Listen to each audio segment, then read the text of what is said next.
Hello, Days of Our Lives fans. Welcome to the recap and coverage spoilers for today, Wednesday, August 14th. Please like, subscribe, and share. Well, Marlena makes sure that John goes to the hospital and gets checked out. And he's glad to rub it into her face. You know, I told you I was in tip-top shape or whatever he said. You know, he's A-OK.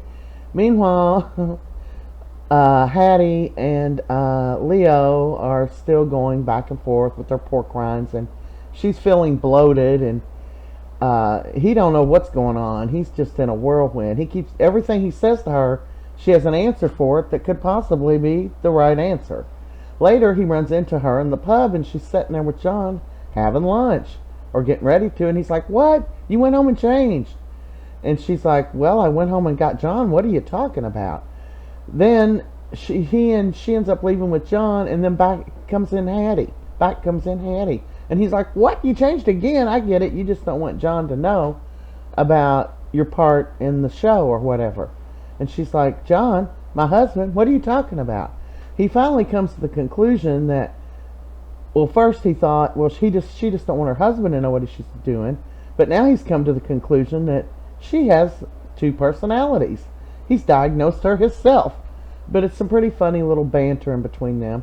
He banters with Xander a little bit later in the square and congratulates him and Sara.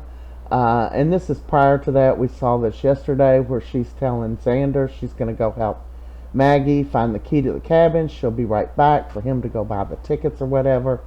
And then off she goes to get run over like a piece of crap by her mother-in-law. So there's her drunk mother-in-law with drunk-ass Brady passed out down there. And he is worthless, man. Worthless.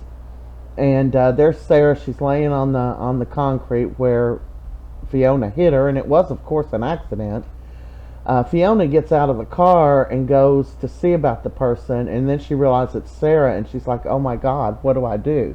Well, while she's there, she hears Xander's voice yelling for her, so she goes and gets in the car.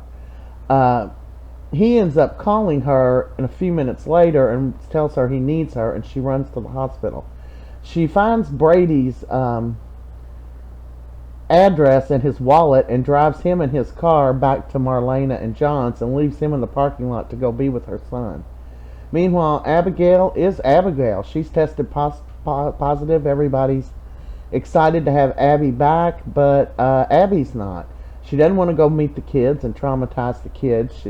Jack goes to hug her, and she's freaked out. So Chad offers for her to come and stay at the mansion. She can have her own room, take her time to adjust, and still be there for them to look over her. She agrees to that and goes back to the mansion.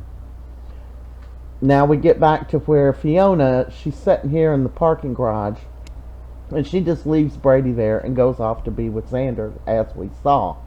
Well, Marlena and John come home, and Marlena's just aggravated as all get out because he parked in her parking spot. They don't know that he's passed out drunk in the car. And he is. And that is a wrap for today. Thanks for watching.